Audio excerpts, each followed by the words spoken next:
folks, we are back. We have Catherine here. We have a unbranded violin that's a little bit of an interesting one, but we're going to jump into the playing and turn it over to Catherine.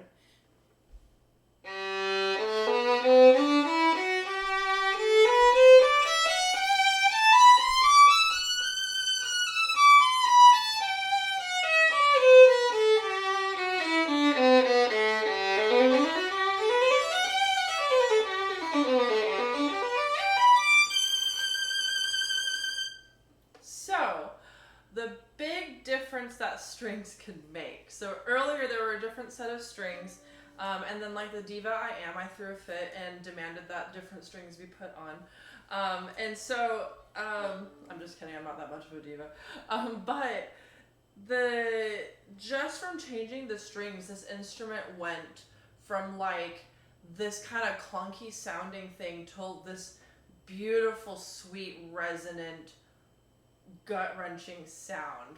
And it's just, I'm always amazed how, like, what a small adjustment can do for an instrument. Like, a tiny thing can just make something instantly better. And the same goes for all instruments, even mine that I've had for like about 20 years now. I put the wrong set of strings on it and the instrument freaks out and doesn't sound the same for like months. Because she is a diva. My instrument is a diva. But it's really cool how, just strings or a little, bridge tap can just change the sound. So don't forget to mention those things to your luthier.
Chartists as a reference and a kind of a baseline for each instrument because you go through everything in there.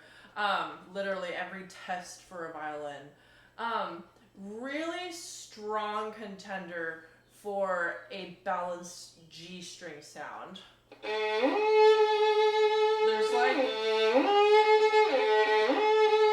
no change in tone whatsoever,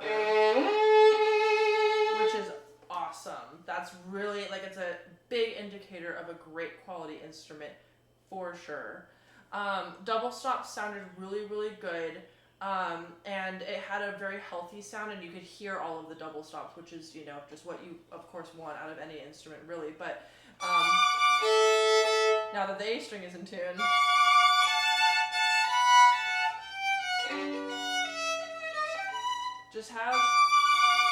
really has that beautiful, double stop sound, which some instruments can't really sound that beautiful with double stops, but this one has a very, very nice sound.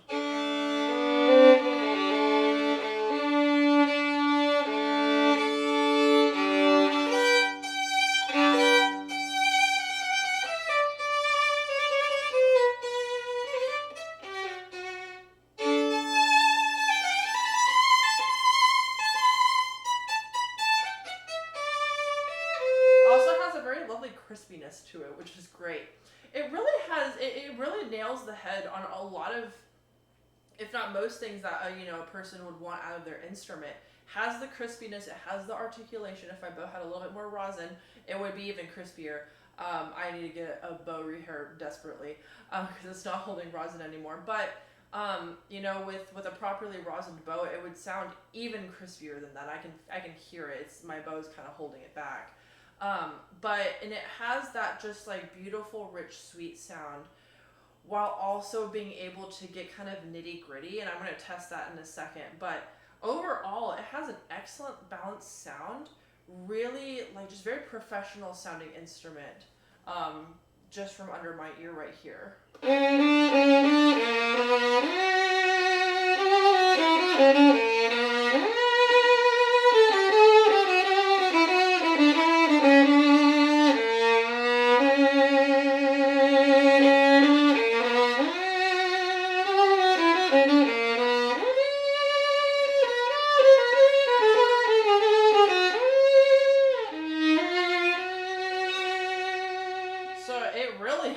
That was really, really intense, and it held the intensity.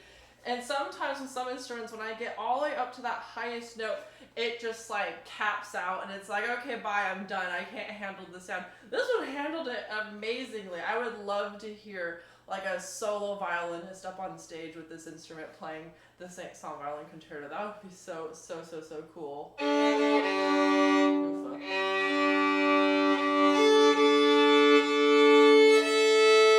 Curse of new strings is, you just have to tune it a whole bunch.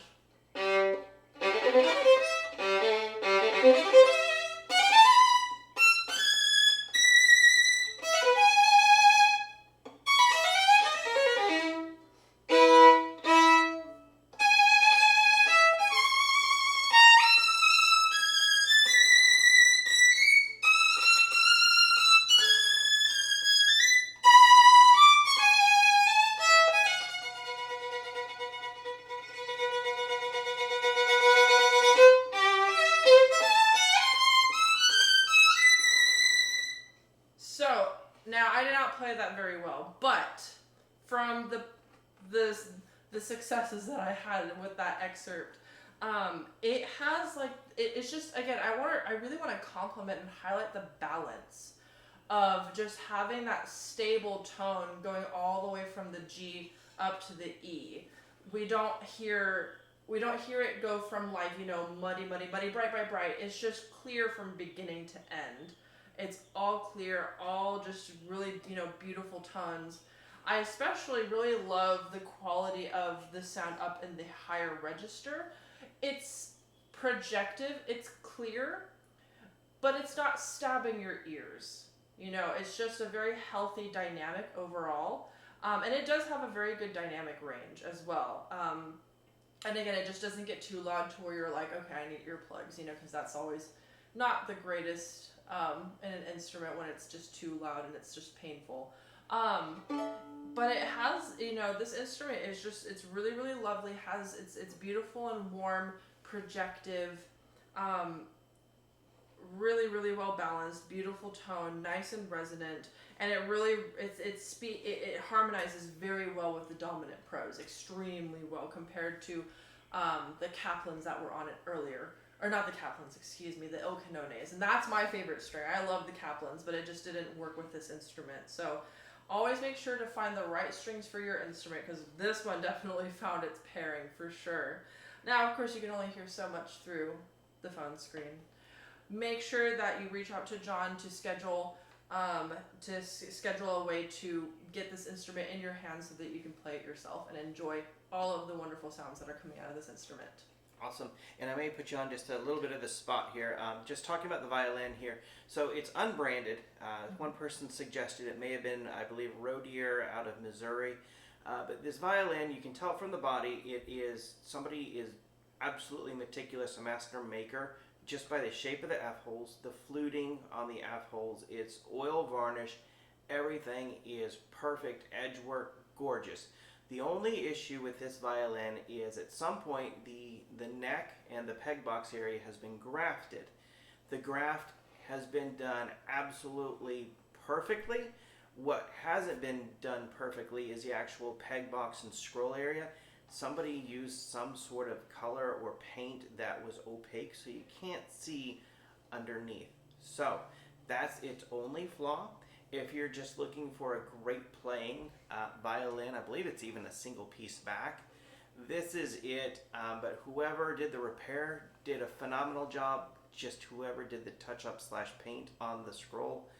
I'm sorry that it's not ideal. So I did want to call that out. But effect playing, absolutely not. Effect aesthetics and resale value, absolutely. I just have to be honest, and that's what we are here. So anyway, just wanted to fully divulge. And Catherine, thank you for playing. And yes, those I love the G and the soul G. I mean, it gives you that sound and that soul of almost like the real emotion of just like when you're grovelly, you're like, why did they do that? Or why did they have to die? It just has that really sad human emotion voice, which is phenomenal. And then the bright E, it's definitely, anyway, you guys can hear it. I can just gush on these things all day. Catherine, thank you. Online friends, thank you. Please post comments. We'd love to hear what you think. Play on.